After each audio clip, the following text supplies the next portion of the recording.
Daniel capítulo 6, nós estamos com isso terminando a nossa participação aqui no REC desse ano. Essa é a nossa última mensagem. Desde já agradecendo aí a oportunidade de participar, o convívio com vocês, esses momentos de alegria que nós tivemos aqui. A história de Daniel na Cova dos Leões é bastante conhecida e ela é a última das 6 histórias que Daniel conta no seu livro durante o tempo em que ele viveu como cativo lá na Babilônia. O objetivo de Daniel em compor esse livro, 6 histórias e 4 visões que ele recebeu de Deus, era fortalecer os seus conterrâneos que se achavam cativos com ele na Babilônia e prepará-los para perseguições que ainda viriam. Porque muito embora Ciro, o persa, vai mandar ou liberar os judeus para voltar para sua terra, eles não voltam como um povo livre. Eles voltam ainda vassalos da Pérsia, que depois é derrotada pela Grécia, pelas mãos de Alexandre o Grande, que por sua vez cai debaixo do poderio do Império Romano. Ou seja, daqui para frente Israel sempre será uma nação vassala, ela sempre vai estar debaixo da autoridade de algum país. Houve uma revolta muito grande entre os judeus no período antes de Cristo, cerca de 250 anos antes de Cristo, quando os judeus tentaram se libertar do império ou do governo dos gregos sobre eles. E essa revolta foi encabeçada por um sacerdote chamado Macabeus. E ele e a sua família, então, promoveram a Revolução Popular, que foi esmagada posteriormente. Mas a história da revolta dos Macabeus está em 4 livros que têm esse nome, que fazem parte dos livros apócrifos da Igreja Católica, não é? Os 4 livros de Macabeus.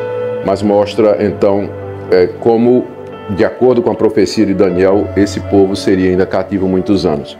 O alvo dele, então, com essas histórias de livramento lá no cativeiro, é encorajar os judeus a permanecer firmes, porque o maior perigo que Israel corria nesse tempo não era de viver como vassalo, um povo tributado, um povo debaixo da opressão de um poder estrangeiro. Mas o maior risco era perder a sua identidade como povo de Deus.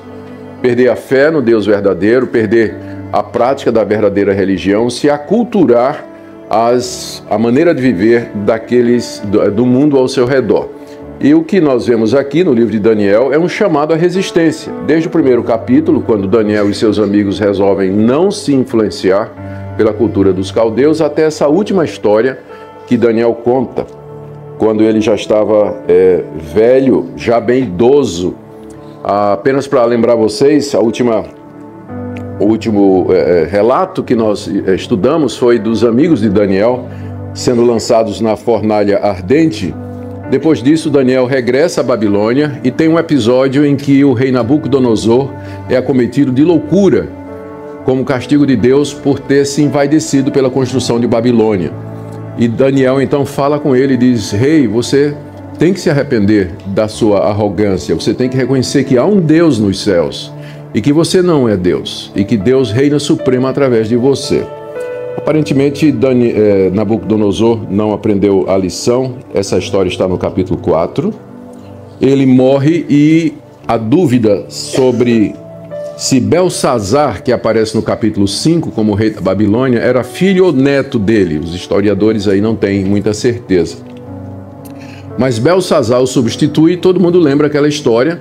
Daniel fica meio que relegado a um plano secundário e Belsazar uma noite resolve dar uma farra, uma festa lá, chama as concubinas, as mulheres, os grandes do seu reino, começa a beber e já chapado ele manda buscar as taças e os utensílios que o pai dele ou o avô dele, Nabucodonosor, tinha trazido lá do templo de Jerusalém, que eram os utensílios que eram usados no serviço sagrado lá durante a oferta de animais no templo. E ele começa a beber vinho naquelas taças, naqueles utensílios, não é? E dando glória aos seus deuses. E aí aparece aquela mão escrevendo na parede, na caiadura da parede, Mene, Mene, Tekel, o Farsim, que em aramaico significa aquilo que nós sabemos: o teu reino foi contado, tu fostes achado em falta, e o teu reino então será tirado. E ele ficou muito nervoso, não sabia o que era, e lembraram do tal Daniel, que no período de Nabucodonosor tinha interpretado sonhos. E aí trazem Daniel, e Daniel se apresenta e Daniel dá a interpretação e diz a Belsazar: hoje à noite te tirarão o reino. E naquela mesma noite, Ciro, o persa, comandando um ataque surpresa com um exército gigantesco, se infiltrou pelas muralhas de Babilônia. Alguns dizem que ele entraram pelos túneis por onde corriam os rios da Babilônia e tomaram a cidade numa noite só. E naquela noite, Ciro ocupou o trono. Não deve ter passado muito tempo que Ciro ouviu falar, então, daquele sábio Daniel, que era de um dos exilados, e que durante o reinado dos antecessores havia inclusive predito a vitória da Pérsia, né? Havia dito, né? Disse a Belsazar que ele seria derrotado. E logo cedo Daniel caiu nas graças do rei Ciro. Já idoso, né? Parece que Ciro reabilita, Ciro traz de volta ao centro do governo e se apega a Daniel, porque viu nele aquelas características que ele queria para um conselheiro, um homem de confiança. Isso não impediu que Daniel fosse severamente testado mais uma vez se ele haveria de ser influenciado ou se ele influenciaria. E o capítulo 6 que nós temos diante de nós é exatamente esse relato de como Daniel, já velho aqui, idoso, ele continua com a mesma disposição que ele teve quando era jovem e adolescente. Não vou me curvar. Não vou abrir mão daquilo que eu sei que é verdade, da minha identidade, da minha fé, daquilo que eu aprendi dos meus pais. Eu permanecerei firme em meio a todas as pressões. É isso que eu quero ver com vocês nessa manhã. O relato começa de 1 a 3, contando quando Daniel servia na corte do rei Dario, que eu falei Ciro, Dario, mas é que são provavelmente a mesma pessoa, né? Dario o Medo ou Ciro o Persa. Aqueles reis, eles tinham nomes tinham nomes diferentes. Eu preciso dizer que há discussão a respeito disso, né? Alguns acham que Dario era um e Ciro era outro. Alguns acham que Ciro era o imperador e Dario era o comandante em chefe. Então há muita incerteza a respeito disso. Mas eu vou pela linha de que Dario e Ciro são a mesma pessoa. Era o comandante supremo, o rei supremo do reino Medo-Persa. Bom, o relato está aí no verso de 1 a 3. Vamos ler então. Ele ambienta a nossa história. Dario, vamos ler o verso anterior, né? O verso 30 do capítulo 5. Naquela mesma noite, aquela noite que apareceu os dedos escrevendo na parede e que Daniel profetizou o fim do reino, Belsazar, rei dos caldeus, foi morto. E Dario, o Medo, se apoderou do reino quando tinha mais ou menos 62 anos de idade. Dario, agora continua a leitura, decidiu constituir 120 sátrapas. Ninguém sabe direito o que é que isso significa dentro da administração ou da estrutura dos reinos daquela época. Seria uma espécie de vice-presidentes ou vice-governadores, gente muito próxima ao rei, com bastante autoridade. O rei Dario decidiu constituir 120 sátrapas para que administrassem todo o seu reino, lembrando que era um império mundial. Os medos e persas, ao conquistarem a Babilônia, eles já tinham conquistado todos os reinos ao redor e era agora o grande poderio internacional. E sobre estes 120 sátrapas, colocou 3 presidentes, entre os quais Daniel era um. Veja que privilégio, ele deu a Daniel, aos quais esses sátrapas deveriam prestar contas para que o rei não tivesse nenhum prejuízo. Então a estrutura era essa, o rei, debaixo dele 3 presidentes, e esses 3 presidentes administravam as províncias através dos 120 sátrapas. Então mesmo Daniel, estou lendo o verso 3, se destacou entre os demais presidentes e sátrapas, porque nele havia um espírito excelente. A gente não sabe direito o que é que Daniel quis dizer com isso, ou o biógrafo de Daniel quis dizer com isso, mas alguma coisa havia em Daniel que o fez destacar-se diante do rei, entre os 3 presidentes e os 120 sátrapas. A experiência de Daniel, o temor de Daniel, o respeito de Daniel, a honestidade de Daniel, a sua transparência, a sua fidelidade ao seu Deus, todos aqueles benefícios que uma vida de piedade e comunhão acabam produzindo no nosso caráter. Quando uma pessoa ama a Deus, serve a Deus, se dedica a Deus de todo o coração, isso vai transparecer. Um espírito excelente, uma pessoa boa, uma pessoa honesta, uma pessoa confiável. E o rei percebeu isso. E o rei se apegou a Daniel e ele queria destacar Daniel acima de todos os demais colegas da administração.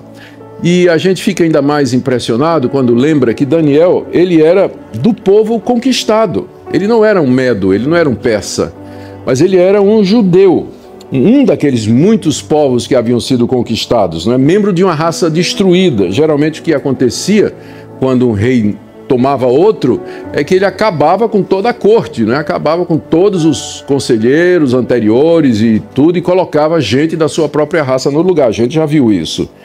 Daniel deveria ter sido morto ou banido pelos medos. Em compensação, aliás, em contraste, ele encontra favor diante de Dario, e mesmo acima dos seus próprios administradores, não é? E Deus, então, soberanamente o coloca no posto da mais alta confiança. Talvez Dario tenha ouvido dizer: olha, esse Daniel, ele profetizou a tua vitória. Ele disse que você haveria de destruir o reino babilônico. E Dario disse: é melhor ter um cara desse perto de mim, né? Aí puxou para perto, disse: você vai ficar aqui comigo, né? E eu não vejo você como inimigo. Bom, apesar de todo esse favor e dessa misericórdia que Daniel recebeu, isso não evitou que Deus o testasse mais uma vez com relação à sua fidelidade. E aqui nós já temos uma lição muito importante, não é? Nunca chegaremos a uma época em que os testes da nossa fé serão cessados. À medida que os anos avançam, talvez essas pessoas tenham experiência, não é? Os jovens olham para os mais avançados em idade e pensam que quanto mais a gente anda com Deus, mais a gente aprende de Deus, mais intimidade a gente tem com Deus e mais Deus pega leve com a gente, não é? Não é verdade, né? As privações, provações, tentações e desafios são colocados diante de nós, nossa vida toda. Até o último dia em que nós estivermos aqui nesse mundo, a nossa fé será testada, será provada. E o caso de Daniel aqui deixa isso muito claro. O que aconteceu é que Daniel tinha inimigos. Sempre tem gente invejosa, tem gente que não achava correto. E olhando do ponto de vista deles, dá para compreender como é que o rei Dario favorecia um estrangeiro e o colocava na administração em detrimento de outros do povo que poderiam fazer a mesma coisa. Nos versos 4 a 5, nós lemos como alguns inimigos de Daniel, movidos de inveja, procuraram achar um jeito de arruiná-lo e destruí-lo diante do rei.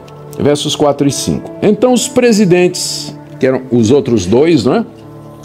E o presidente e os sátrapas, que eram 120, começaram a procurar um pretexto relacionado com a administração do reino para poderem acusar Daniel. Então a estratégia era muito simples, era achar algum erro em Daniel, algum erro contábil, é uma conta que não fechava, Daniel desviando dinheiro, Daniel se aproveitando da posição dele, né, e recebendo propina e comprando sítio e apartamento triplex, alguma coisa desse tipo, né? Eles estavam procurando achar alguma coisa desse tipo na administração de Daniel. Mas, olha o texto, não conseguiram encontrar esse pretexto, nem culpa alguma, porque Daniel era fiel e nele não se achava nenhum erro, nem culpa. O que impressiona aqui é que Daniel está servindo ao rei de uma potência estrangeira, servindo a um reino que no passado havia destruído o seu próprio povo. E mesmo assim, Daniel faz o seu trabalho da melhor maneira possível. Porque ele estava servindo a Deus e não a Dario. Ele sabia que o seu trabalho era um serviço a Deus. Ontem no tiro ao alvo, na Roda Viva, nós tivemos uma pergunta a respeito da pessoa que se sentiu chamada queria servir a Deus de todo o coração, mas queria ser advogado. E a resposta que os colegas deram foi maravilhosa: seja o melhor advogado do mundo. E você tem um exemplo aqui de Daniel, que era um administrador Esse é o dom dele, não é? Daniel era um administrador, era um sábio. Ele mesmo, no meio de um ambiente hostil, ele serve a Deus de todo o seu coração. Ele não se corrompia, ele não participava na corrupção, que certamente havia e sempre houve, né, em todos os reinos. Ele era um homem reto, ele era fiel a ponto dos inimigos não acharem absolutamente nada contra ele. E eles desistiram desse plano, mas resolveram seguir por outro caminho.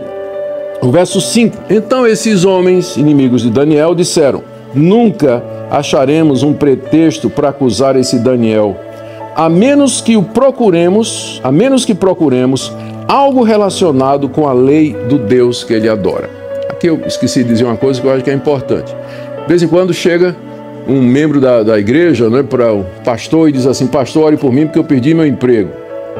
Perdi meu emprego. Ah, ele diz: perdeu o emprego, meu irmão? Por quê?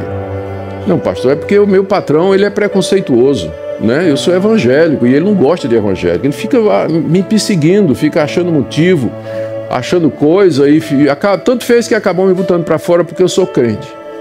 Aí o pastor conhece o dono da empresa, liga para lá e diz: fulano, você demitiu um membro da minha igreja e tudo mais? Quem é? Disse: fulano e tal. Ah, pastor, o cara só chega atrasado, não entrega relatório, é preguiçoso, é um péssimo empregado, é o pior empregado que eu tenho aqui. Fica falando, fica o tempo todo lá no WhatsApp, no tempo do trabalho todo, né? Quer dizer, o cara foi demitido não é porque era cristão, ele foi demitido porque é um mau empregado. Aí vai lá na igreja, né? Ficar se queixando diante do pastor, pedir oração, orem por mim e tudo mais. Não é o caso de Daniel. Daniel foi o melhor empregado do rei Dario. Ninguém tinha nada contra ele. Nada. A não ser agora isso aqui, quando eles dizem: vamos procurar algo relacionado com a lei do Deus que ele adora. Porque todo mundo sabia que Daniel adorava um Deus que não era os deuses da Babilônia e nem os deuses dos medos e persas. Daniel adorava exclusivamente o Deus de Israel. Então o testemunho dele era conhecido, a vida dele era transparente. Daniel estava disposto a servir aí, mas ele adorava ao Deus dele e ele não se curvaria diante daqueles outros deuses.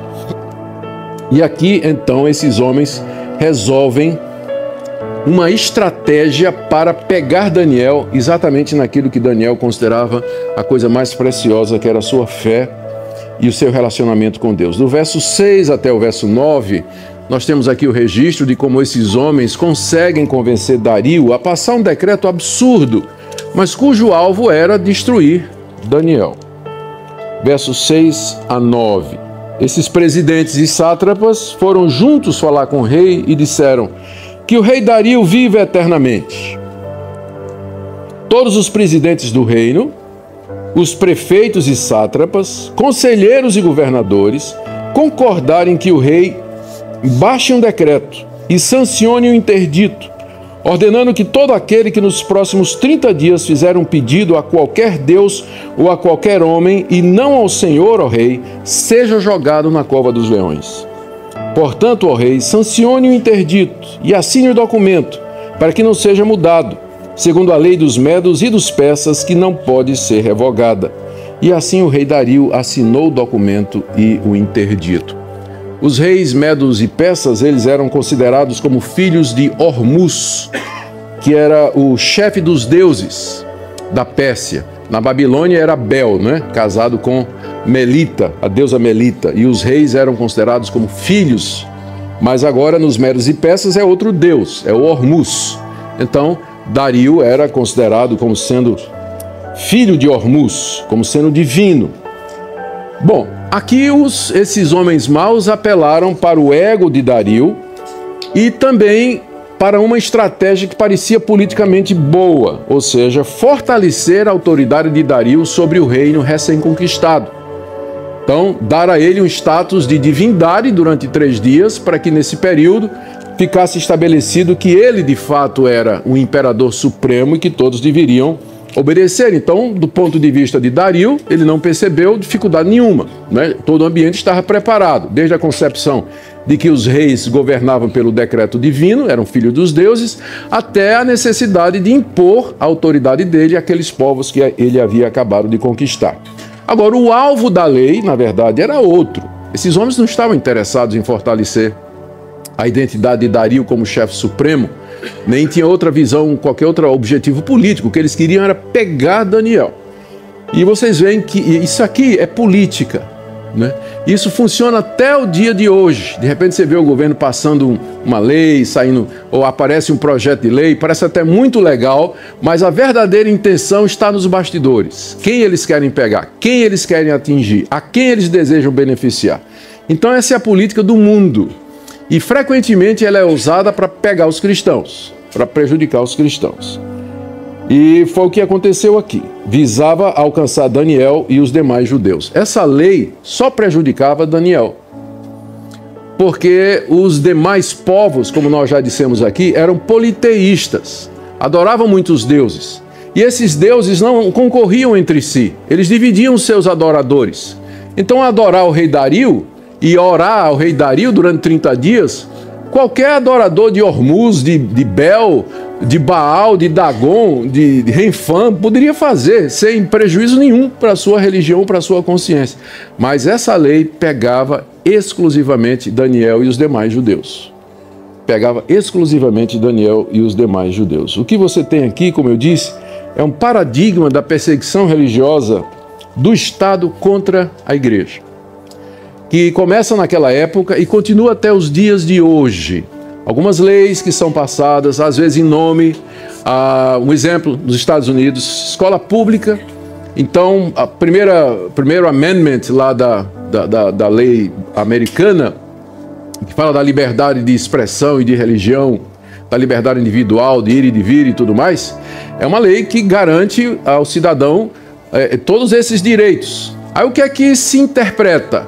Passaram a interpretar isso, que o proselitismo é uma quebra dessa lei. Na hora que você chega para uma pessoa para tentar convencê-la que a religião dela está errada e que a sua está certa, você está quebrando a liberdade de religião daquela pessoa. Por isso é proibido evangelizar nas escolas.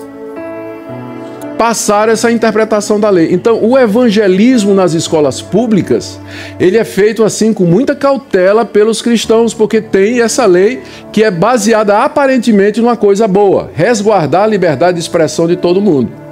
Então, você tem o direito de ter a sua religião que quiser. Eu não posso chegar para você e dizer, olha, a tua religião está errada e você tem que crer em Jesus, ele é o único caminho, a verdade e a vida. Não, isso quebra da primeira emenda da Constituição, não pode, né? Eu tenho a minha religião, você tem que respeitar a minha religião.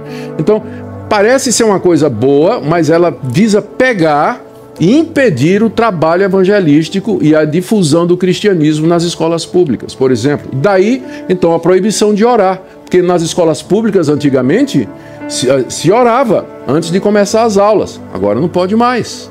Por quê? Porque só os cristãos vão orar. Então, deixa fazer, o muçulmano também pode orar, o judeu pode orar, e assim por diante, não é?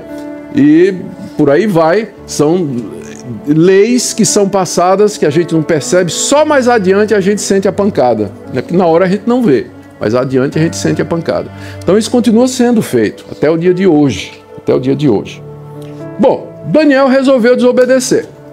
Ele que era fiel, era mais ou menos assim, eu sou fiel enquanto se eu não mexer com meu Deus e a minha fé. Então, no mais, eu sou fiel ao Senhor. Mas a minha consciência, ela está presa ao Deus Altíssimo, ao Deus verdadeiro, ao Deus de Israel. Verso 10 diz aqui que quando Daniel soube que o documento tinha sido assinado, e note que isso foi feito sem a presença dele, porque ele era um dos presidentes. Então, o rei fez uma cerimônia, assinou o documento, Daniel nem foi convidado. Ele soube que a coisa tinha sido feita e armada pelas costas. Quando Daniel soube que o documento tinha sido assinado, voltou para casa. Ele não foi lá brigar com o rei, não. Ele não foi lá tomar satisfação com os outros, não. Ele voltou para casa. Em seu quarto, no andar de cima, as janelas abriam para o lado de Jerusalém. 3 vezes por dia ele se punha de joelhos e orava e dava graças diante do seu Deus, como era o seu costume. Esse é um costume que Daniel aprendeu quando ainda era bem mocinho lá em Jerusalém. 3 vezes por dia o judeu piedoso costumava, onde estava, voltar-se para o templo e orar a Deus, gastar um tempo em oração com Deus. Você vê isso refletido, por exemplo, nos Salmos. eu esqueço agora qual é o salmo onde Davi diz: 3 vezes por dia te louvarei. Várias outras vezes nos salmos diz assim: de manhã, de noite a ti levantarei a minha oração. Então o judeu, temente a Deus, pelo menos 3 vezes por dia, a hora da oração, ele parava o que estava fazendo. Se estava em Jerusalém, ele ia ao templo e ali ele orava e buscava a presença de Deus. Daniel estava muito longe, o templo estava em ruínas, mas o quarto dele tinha janelas que abria para o lado de Jerusalém. Então ele se ajoelhava diante daquela janela aberta, levantava as mãos aos céus e ele orava a Deus 3 vezes por dia. Era esse o seu costume, era um homem de oração. E quando saiu aquela lei que dizia que oração era só para o rei Dario, se você tinha algum pedido, alguma oração, você tinha que orar para o rei Dario, Daniel simplesmente ignorou e continuou a fazer aquilo que ele sempre fez. E aqui você tem também o paradigma do que a gente chama de desobediência civil. O cristão, na Bíblia, é ensinado a obedecer às autoridades, com uma única exceção: quando essas autoridades nos obrigam a ir contra a nossa consciência, quando elas nos obrigam a ir contra aquilo que nós cremos. Então, nesse ponto, a desobediência é justificada. Alguns exemplos para mostrar isso: as parteiras do Egito. O rei Faraó mandou que todos os meninos hebreus fossem mortos. As parteiras desobedeceram ao rei e graças a isso Moisés escapou. Sabemos disso. No tempo do Novo Testamento, o Sinédrio proibiu que os apóstolos pregassem em nome de Jesus em Jerusalém. Eles disseram: vocês estão enchendo Jerusalém com essa doutrina. Os apóstolos saíram de lá do Sinédrio para pregar o evangelho nas ruas. Foram presos, chicoteados, ameaçados, mas eles não obedeceram à ordem do rei. E através da história, muitos outros exemplos podem ser ditos de cristãos, como os primeiros mártires, que desobedeceram ao edito do imperador Nero e dos demais para adorar o imperador e que foram lançados aos leões, que foram queimados vivos, decapitados, mortos ao fio da espada, mas eles não cederam, desobedeceram às ordens superiores, porque a nossa consciência está presa diante de Deus. Então, nós hoje no Brasil, breve, nós vamos ter que fazer muitas escolhas. Quando vai ser o momento em que o movimento LGTBYWKJ, quando eles conseguirem impor leis ao nosso país, do tipo assim: nenhuma igreja pode recusar a oferecer os seus precintos ou o seu líder religioso dar a bênção sobre o casamento gay, que caminha para isso, né? Não pode, é preconceito, né? O que é que eu, como pastor, vou fazer? A minha intenção, se Deus me der graça, é em Cana, né? É em Cana. Pretendo ir para cadeia, espero que não em Curitiba, né? Para determinadas companhias, mas eu pretendo ir em Cana. Não vou obedecer esse tipo de coisa, não vou. Então Deus me dê graça para isso. Mas a sociedade ocidental caminha para isso, né? O Estado se impondo, querendo nos influenciar. Esse é o ponto, inclusive, de todo o encontro, né?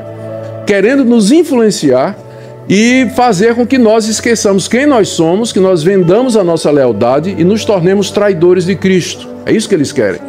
Mas, com a graça de Deus, nós vamos permanecer como Daniel, firmes, 3 vezes ao dia, orando como sempre fizemos, confiando em Deus em nossas devoções regulares e dispostos a enfrentar, se possível, a morte pela nossa fé no Senhor Jesus. Do verso 11 até o verso 18, nós lemos então de como os inimigos parecem triunfar. Eles apanham Daniel e o inculpam diante do rei, que passa então a sua sentença. Vamos ler de 11 a 18. Aqueles homens foram juntos até a casa de Daniel. Estava tudo organizado. E o encontraram orando e fazendo súplicas diante do seu Deus. Chegaram na hora, eles sabiam inclusive os horários em que Daniel orava, né? Então pegaram em flagrante, né? Pegaram em flagrante Daniel desobedecendo ao rei, porque estava orando ao seu Deus.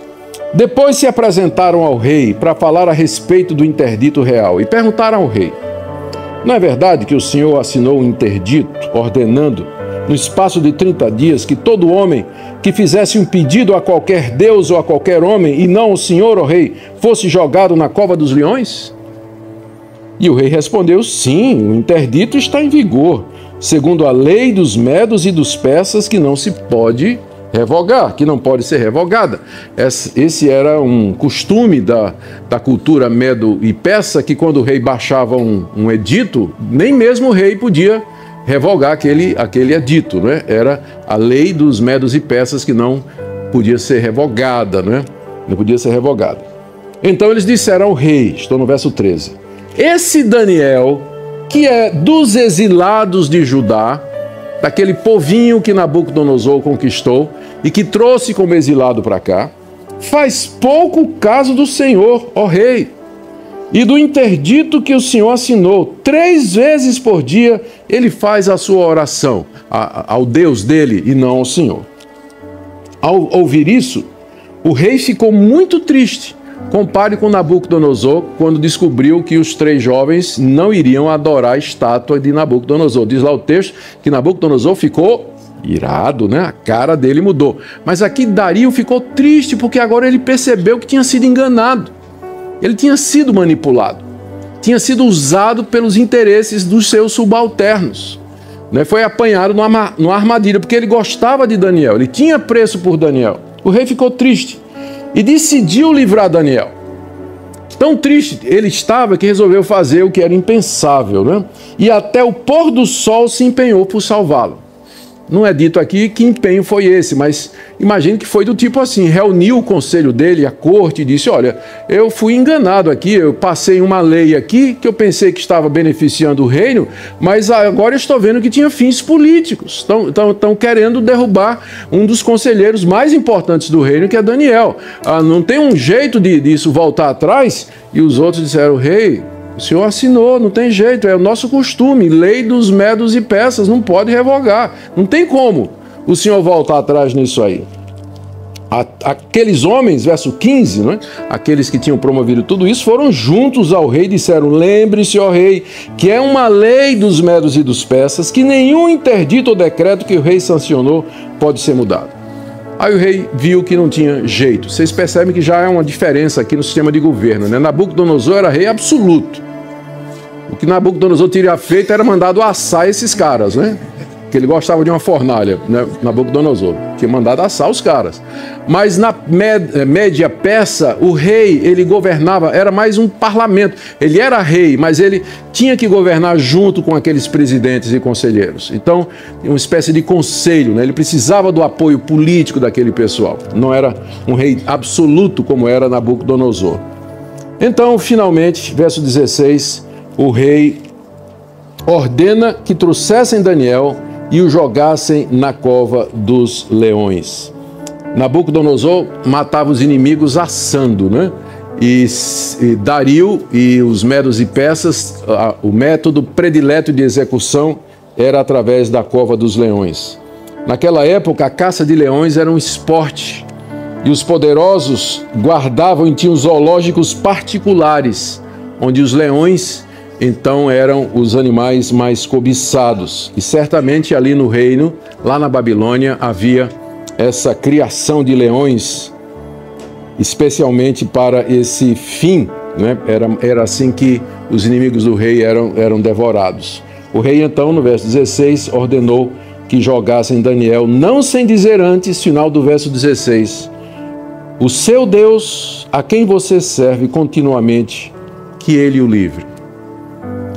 Né? Veja o coração desse rei. Ô Daniel, espero que esse Deus a quem você é tão apegado, esse Deus por quem você está disposto a morrer, eu espero que esse Deus veja a sua devoção, que esse Deus veja o quanto você é leal a Ele e que Ele, em recompensa, livre você da morte, porque eu não posso fazer isso.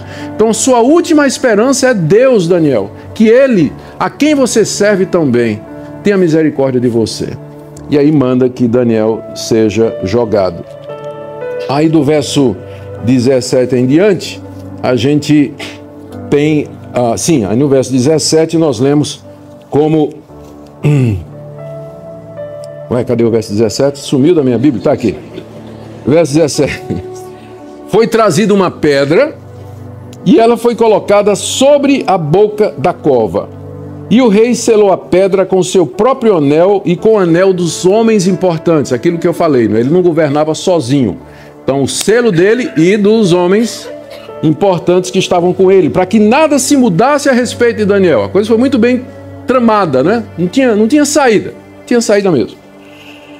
Então o rei se retirou para o seu palácio e passou a noite em jejum. Muito triste o rei com tudo aquilo. E não deixou trazer à sua presença instrumentos de música. Era assim que se vencia a insônia naquela época, com a playlist, né? Estava com insônia, chamava os instrumentos, os caras tocavam e o rei, né, caía no sono. Aí ele disse, não quero instrumento não.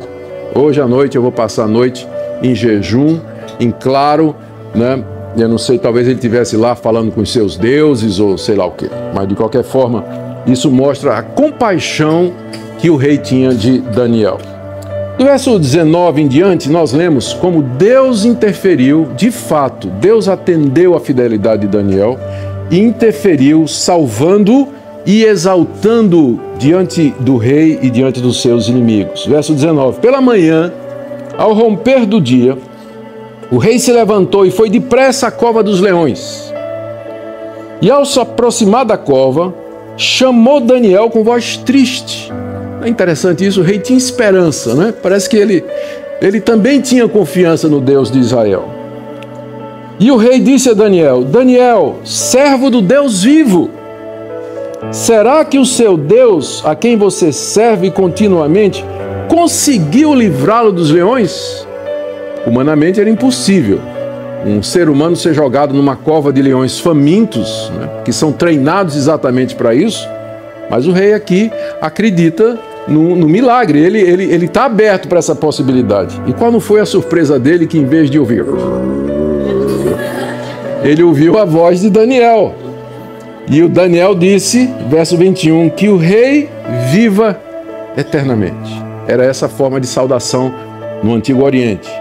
O meu Deus enviou o seu anjo e fechou a boca dos leões para que não me fizessem mal algum, porque fui considerado inocente diante dele e também não cometi nenhum delito contra o Senhor, ó rei. Naquela noite, porque foi no final da tarde, né? Nós lemos aqui que o rei tentou durante o dia todo, né? Então foi no final da tarde que Daniel foi jogado na cova dos leões e a porta fechada, né? Com uma pedra. Então Daniel é jogado ali e naquele mesmo instante o anjo do Senhor se manifesta dentro da cova dos leões, né? E os leões todos recuam diante daquele que é mais poderoso do que eles. Mais uma vez a gente vê aqui o anjo do Senhor atuando no coração da Babilônia. É o mesmo anjo que foi para a fornalha junto com os 3 amigos. E eu já sugeri a vocês que esse anjo aqui é o mesmo que em outras passagens do Antigo Testamento é referido como o anjo do Senhor, e que, diferente dos outros anjos, ele aceita a adoração, ele fala como se fosse Deus e é considerado como se fosse a presença do próprio Deus. Por isso os estudiosos acham que o anjo do Senhor era, na verdade, Deus Filho. É uma cristofania, uma manifestação de Cristo antes da sua encarnação. Então o próprio Filho de Deus esteve ali na cova dos leões. Acalmou os leões e, quem sabe, passou a noite batendo papo com Daniel, conversando sobre as coisas do reino, não é? Não é interessante que logo depois disso aqui, Daniel tem aquelas visões, né? Vem o relato das visões de Daniel. São os próximos capítulos, Daniel registra as visões que ele recebeu do futuro. Quem sabe foram todas dadas naquela noite em que ele passou ali sentado com o Filho de Deus, conversando sobre as coisas que haveria de vir. E com isso ele diz a Daniel, ele diz ao rei: o meu Deus me encontrou inocente e eu sou inocente diante de ti, ó rei. Não sou culpado de nenhum crime, nenhum delito contra ti. A reação do rei está aí do verso 23 até o verso 28. Então o rei, com muita alegria, mandou que tirasse Daniel da cova. Assim Daniel foi tirado da cova e não se achou nele ferimento algum, porque havia confiado em seu Deus. Havia confiado em seu Deus. O rei deu uma ordem E foram trazidos aqueles homens que tinham acusado Daniel. Agora um fator novo havia aparecido. O rei não ia mudar o decreto, mas apareceu um elemento novo. Ficou claro que aqueles homens haviam tramado contra Daniel, se valendo do rei, né? Então eles foram considerados como traidores de Dario. E agora a situação era outra. Eles foram trazidos e foram jogados na cova dos leões, eles, os seus filhos e as suas mulheres. É bom você lembrar disso quando o seu amigo ateu ou inimigo da Bíblia chegar para você e dizer assim: mas a nação de Israel, quando invadia os povos, matava homens, mulheres e crianças. Aí você pode lembrar que isso não era uma prática só dos judeus, não. Aqui você está vendo os medos e persas fazendo a mesma coisa. Pegaram os homens, as mulheres que não tinham nada com isso, e os filhos, e foi todo mundo para a cova dos leões. Então essa era a prática do Antigo Oriente. Ou seja, quando o pai fazia errado, a família toda pagava. Quando fazia certo, a família toda era exaltada.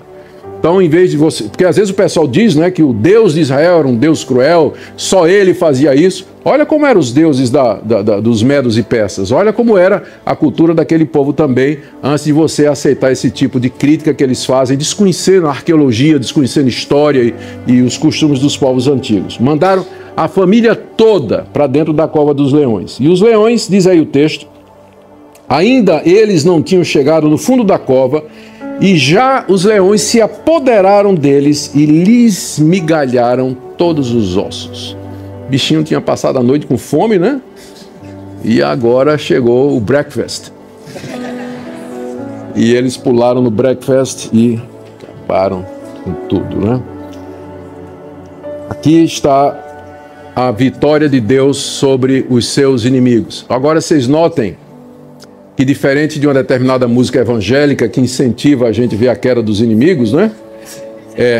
Daniel em nenhum momento aqui ele orou a Deus pedindo a derrota dos seus inimigos, ou que Deus se vingasse dos seus inimigos, ou que Deus mostrasse que Daniel estava certo e ele errado, mas Daniel confiou em Deus e se entregou a Deus.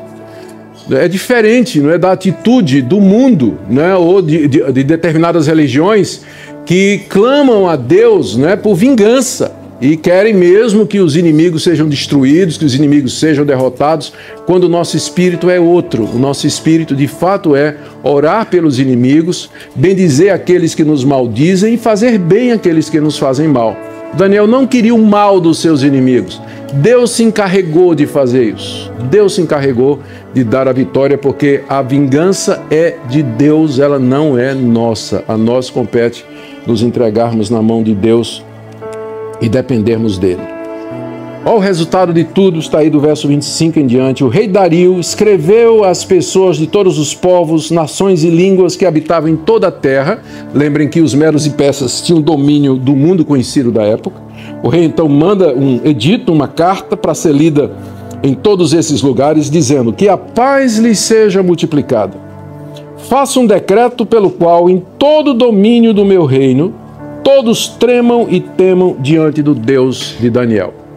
Como eu disse, isso não significava conversão, apenas que o Deus de Daniel seria incorporado aos deuses que eles já adoravam. Conversão naquela época significava monoteísmo, você largar os outros deuses e adorar um único Deus verdadeiro, Criador dos céus e a terra, que era o Deus que se revelou a Israel. Mas aqui, na mente do pagão Ciro, não é? Dario, na mente dele, o Deus de Daniel, de todos os deuses que havia e que existiam e que eram reais, ele era o Deus supremo, mas era apenas mais um Deus. Então ele passa esse decreto, né, para que esse Deus dos judeus ele seja respeitado, porque ele é o Deus vivo e que permanece para sempre.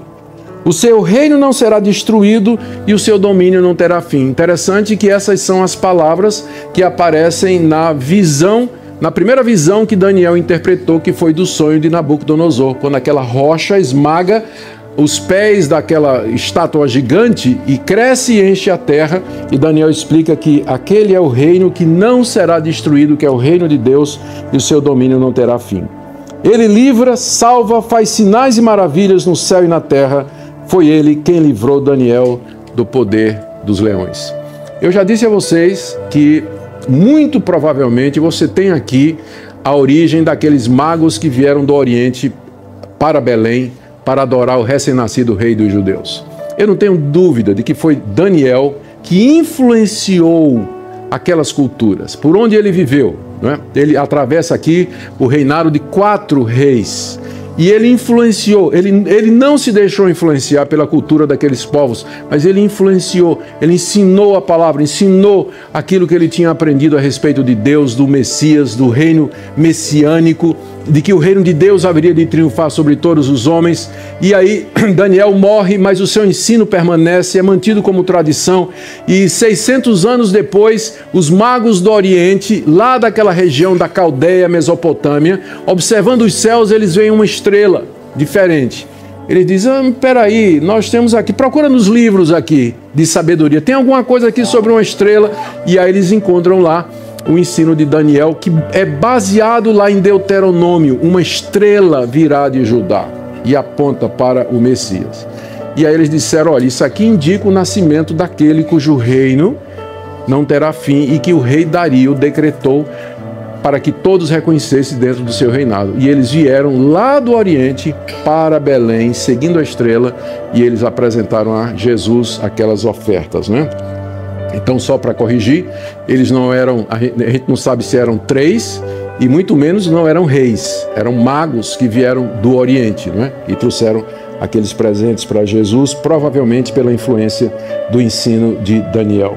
Verso 28, terminando, Daniel prosperou no reinado de Dario e no reinado de Ciro o Persa. Então, aqui nesse último versículo, pode parecer que são duas coisas diferentes, mas no hebraico pode ser traduzido assim: Daniel prosperou no reinado de Dario, sim, no reinado de Ciro o Persa. São a mesma pessoa, né? São a mesma pessoa. Mas, como eu disse, tem discussão a respeito disso entre os estudiosos.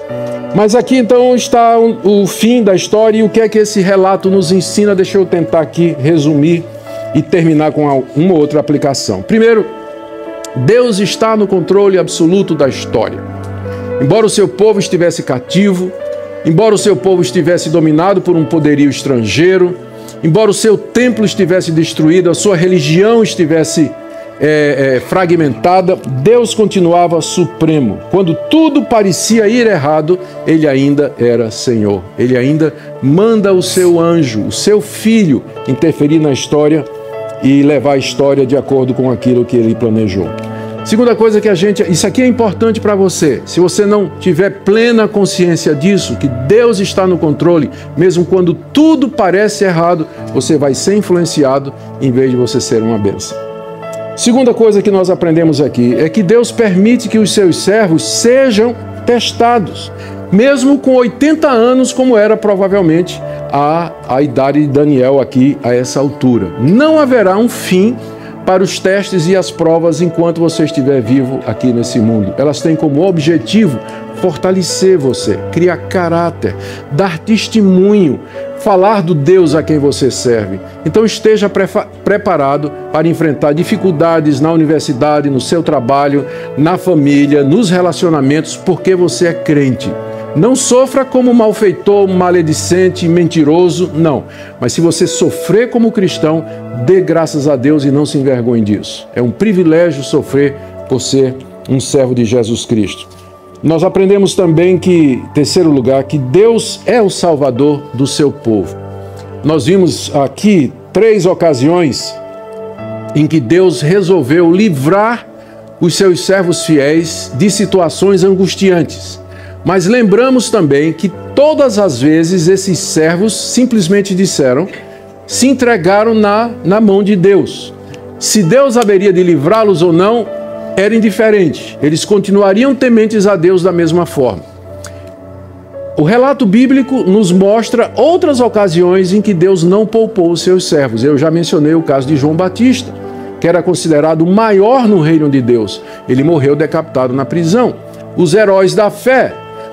Isaías, segundo a tradição, não está na Bíblia, mas segundo a tradição, Isaías foi serrado ao meio, né, com um serrote, né, ao meio. Outros profetas foram apedrejados. Jeremias foi jogado para morrer num poço de betume, né, ficou atolado até o pescoço. e outros profetas que sofreram destino semelhante. Deus não poupou os apóstolos que tiveram morte terrível. Alguns deles morreram na arena, outros morreram decapitados. Diz a tradição que Pedro morreu crucificado de cabeça para baixo. Outra tradição não é confiável, mas dizem que João morreu cozinhado em azeite fervente pelos seus inimigos. Deus não livrou. Deus não livrou. Deixou que eles fossem à morte, como ele fez com o seu próprio filho na cruz do Calvário. Pai, se possível, passa de mim esse cálice, mas se não, seja feita a tua vontade e não a minha. Esse livro nos ensina isso, que nós devemos amar a Deus, influenciar o mundo, não importa o que isso nos custe. Ser influenciados, jamais, jamais. Daniel é um chamado à resistência, resistência à aculturação mundial. Então, queridos, que Deus ajude vocês, que Deus os abençoe. Eu sei que vocês enfrentam situações complicadas, deu para ver por algumas perguntas de ontem, situações difíceis, complexas, mas o princípio é o mesmo: eu serei fiel a Deus. Eu quero fazer a vontade de Deus, não importa o que isso me custe. Eu sei que Ele está no controle e que a vitória final é dele. Por isso eu o amarei e o servirei de todo o coração. Amém? Vamos orar. Ó Deus, Tu és o mesmo, Tu estás no controle de tudo. E nós sabemos que nossa vida é governada pela Tua vontade, como Jesus disse, que até os cabelos da nossa cabeça estão contados. E nada nos toca que não seja pela Tua vontade e Teu querer. Nos ajuda a confiar em Ti e no Teu amor, que todas as coisas cooperam juntamente para o bem daqueles que Te amam, para que nós possamos enfrentar os desafios da aculturação e de sermos influenciados e permanecer firmes, ainda que nós tenhamos que desobedecer aquelas coisas que vão contra a nossa consciência, que vão contra a nossa fé em Ti. Abençoe esses jovens, enche-os do Espírito Santo, daquele Espírito excelente que havia em Daniel. Dá-lhes graça e misericórdia em tudo, em nome de Jesus. Amém.